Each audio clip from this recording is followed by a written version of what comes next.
Okay, so hi everyone, welcome back. I hope that you're doing well. I hope that you've had a nice week. I hope that you're well relaxed. I think before we start, I would encourage you to, get a snack or get a juice or get something to just, chill and all that kind of stuff. If this is your first time seeing me, I like to talk about my faith. I like to talk about things all self-development and also relationships as well. I think if you're glued in here, you'll know that last week um, I was telling you guys that we're going to be starting a series for maybe the next month, and it's going to be titled Waiting on God. And this week is going to be the first it's going to be an introductory kind of video. I'm going to try my best not to be very good. So I'm going to split this up into 3 parts. So the first part, I'll talk about what the definition of waiting is, in my opinion, and from the little research that I've done. And then we're going to talk about why do we actually need to wait.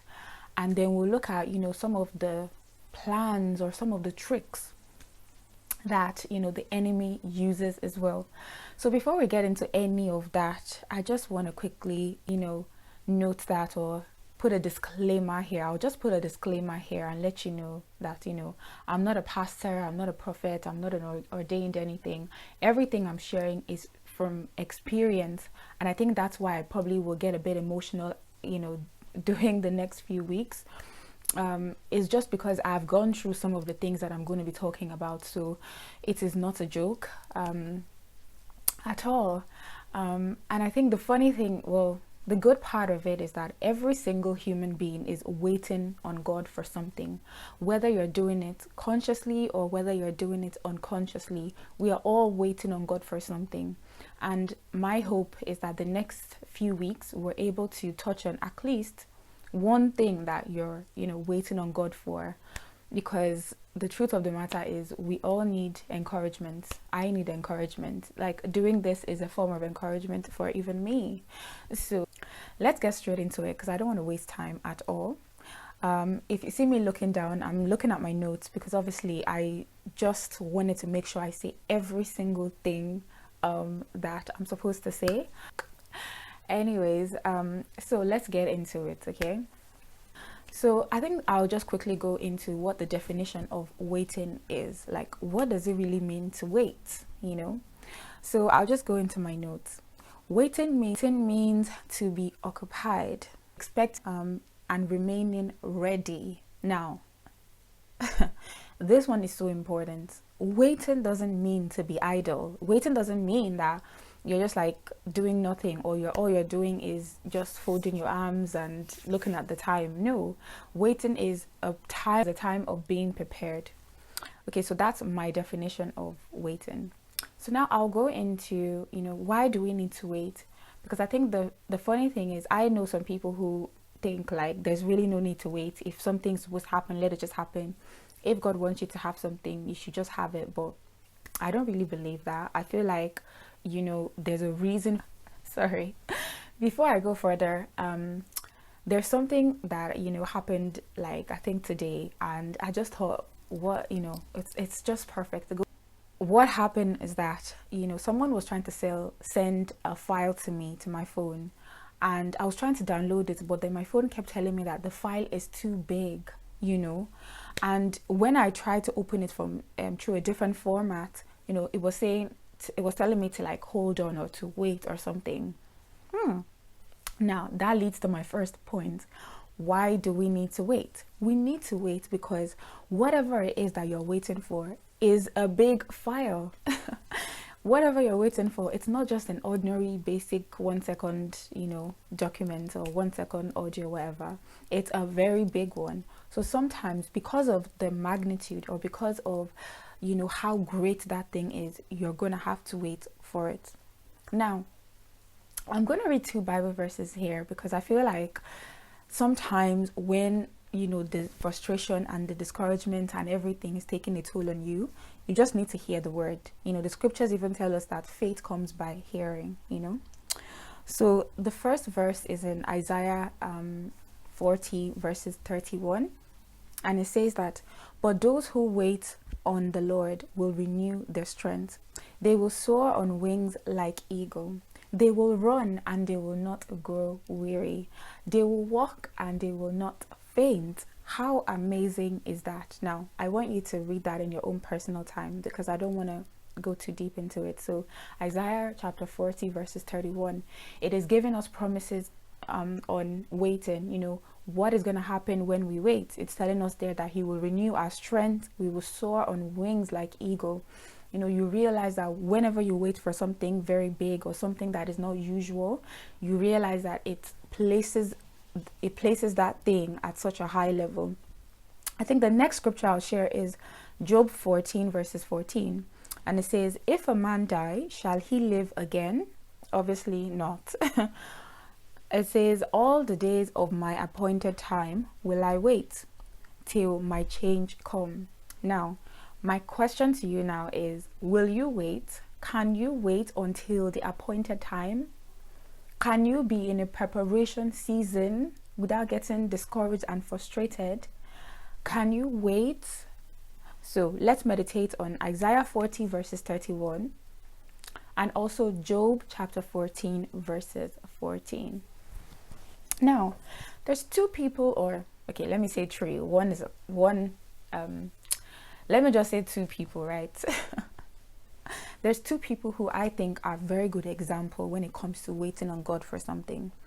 And the first people, is Abraham and Sarah. Now, why did God allow them to wait?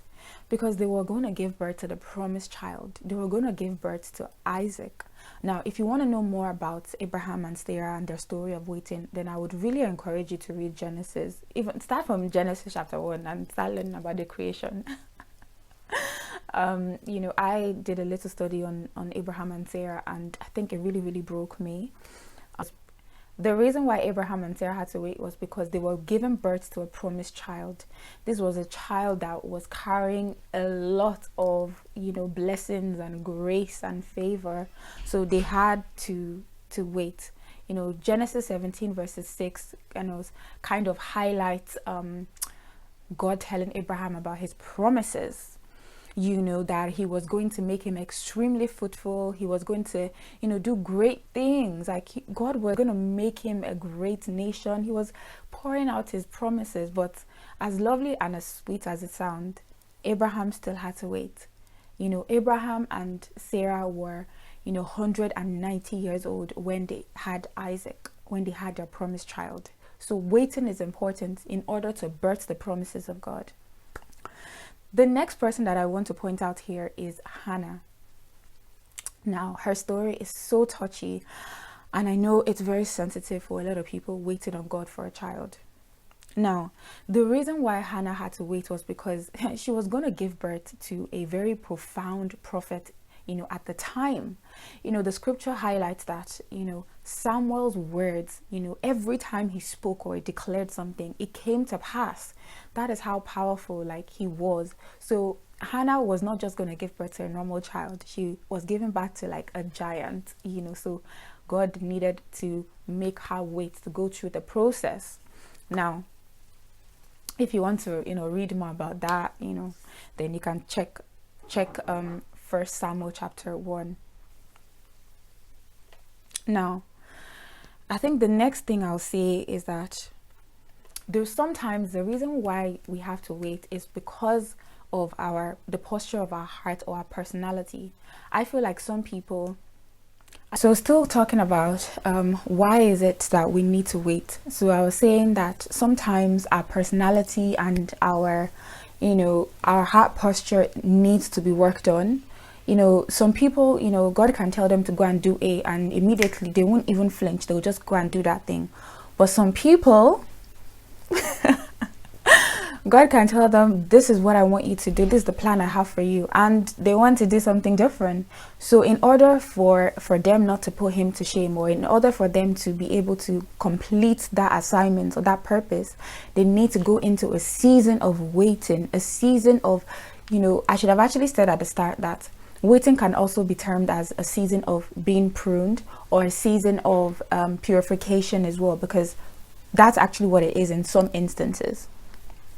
So another reason why you might need to wait is maybe maybe he wants to like communicate a message, a very, very important message, a useful message to you. So you're going to have to be in a position where you need to wait. For example, like whenever you're fasting, it's not just about saying countless prayer or meaningless prayers. It is a time where you're actually supposed to be waiting. You might need to wait is, and I've been saying it all along, but I want to continue to highlight it, and it's that you need to go through a process. And now this is the part I think a lot of young people don't really want to agree with, but the truth of the matter is you have to go through a process, and I'm going to talk about this a bit more in a few minutes. You cannot just come as you are. I know some people will say, oh, I don't care, this is me, or this is how I am, nobody should come and change me, or nobody should come and, but that's not true. You cannot, you cannot just come as you are or do as you like. No, you have to go through a process. Now, this is something that I have experienced, and I can definitely let you know that it is not a joke. It is a very painful process, because it's almost like you're being stripped away from everything that you've ever known, or everything that makes you comfortable, and you're given like a new identity. So it can be very, very painful, but just know that it is for a purpose. It's not for a waste. Trust me, it's not for a waste. So the reason why we have to wait sometimes is so that we can build our faith. When you hear of people who have been waiting on God for a child for like 20 years or 15 years, now, God forbid, I don't wish that on my worst enemy. I don't even have a worst enemy, but if I did, I would not wish that upon them, So sometimes when we wait, it builds our faith. Like, it gets to the point where, let's use the couple as an example. If you're waiting on God and God gives you certain promises, and you've waited for such a long time, and you see those promises coming to pass, it builds your faith, it builds your capacity.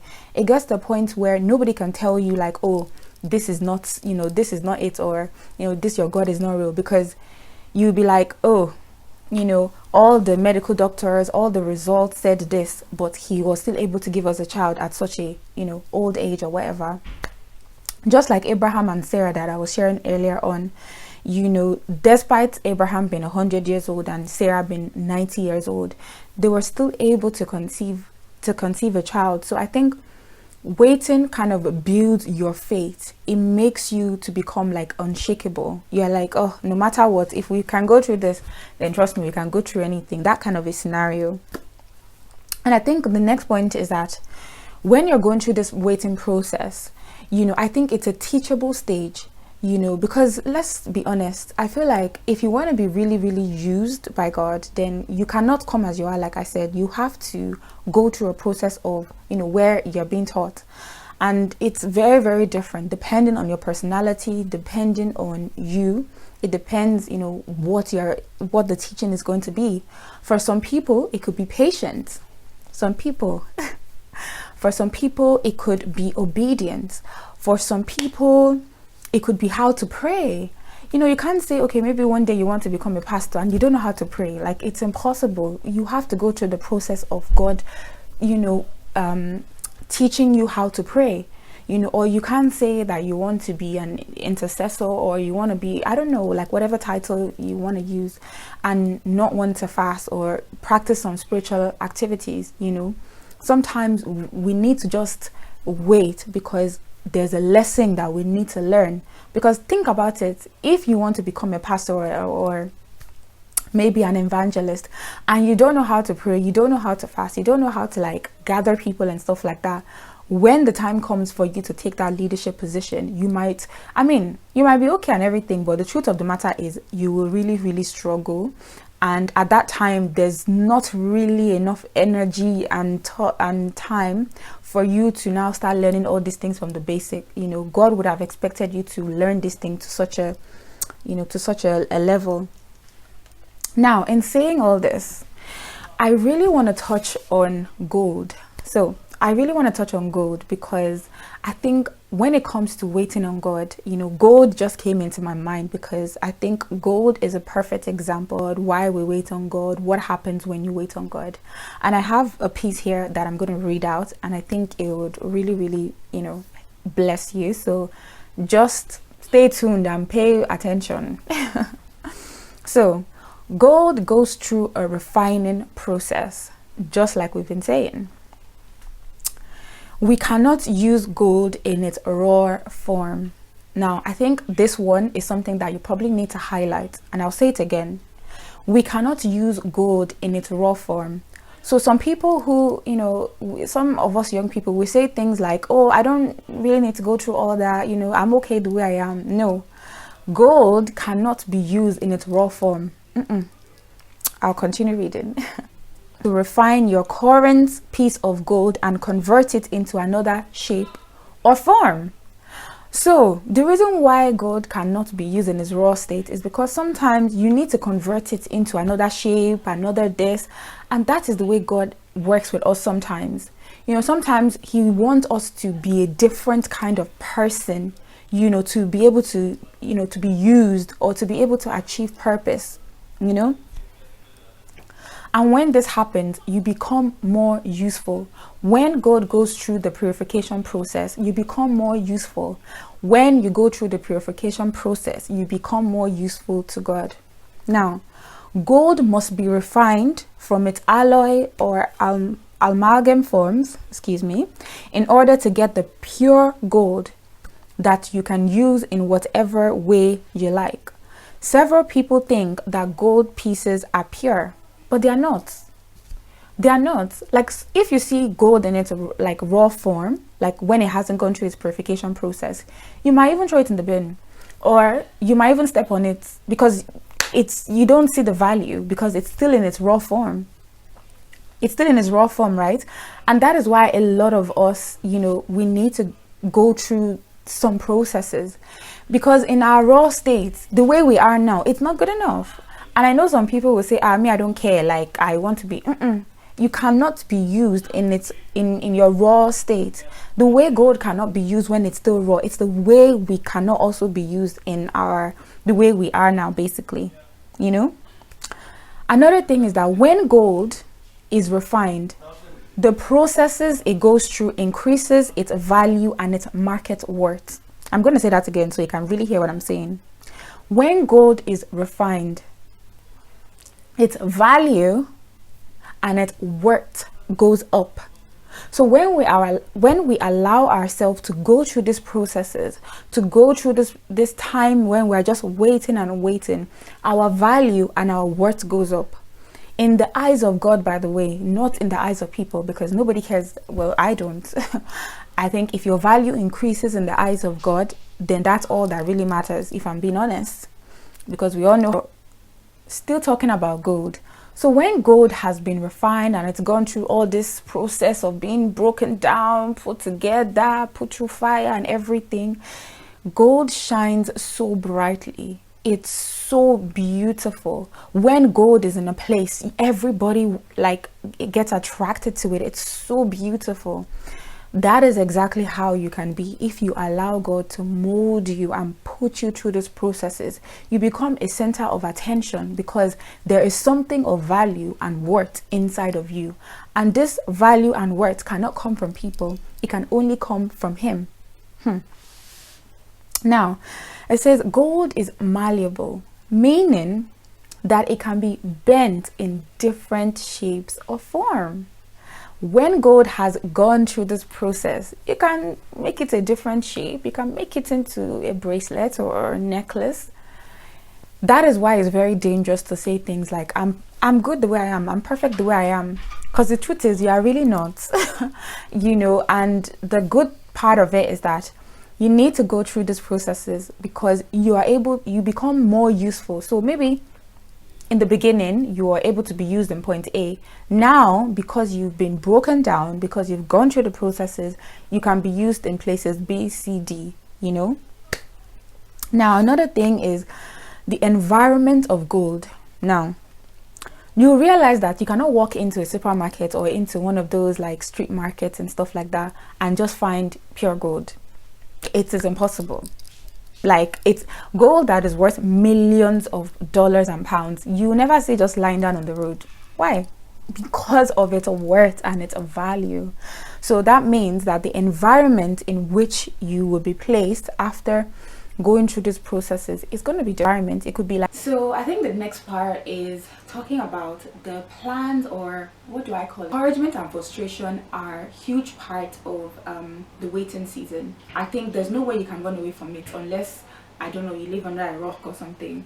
I feel like discouragement and frustrations, let's be honest, when we are waiting for something, there are people, and the saddest part of the story is that it's always the people who are closer to us. It's never the people outside, because the enemy knows that if he uses the people closer to you, he's going to hurt you more. So he's going to use them to, you know, really be saying nasty words or be making you feel uncomfortable, you know.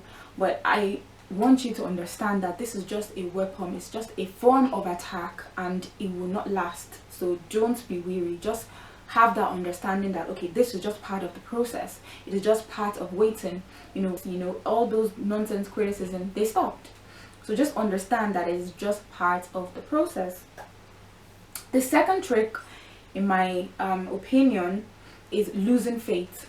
You know, I think he wants you to lose faith. You know, he wants you to be like, oh, I can't do this anymore. I've waited and waited and waited and waited. I just can't. You know, God gave Abraham the promise, right? And after a while, Sarah got fed up, like a lot of us do, because we're all humans, right? She got fed up, and what did she say? She suggested a maid, and you know, he did, foolishly, lol, and they produced a child called Ishmael. But the good thing about that story is, number one, the promised child, so Isaac still came. Like, Isaac still came, even though it took many years for whatever promises it was that God told them to come to pass.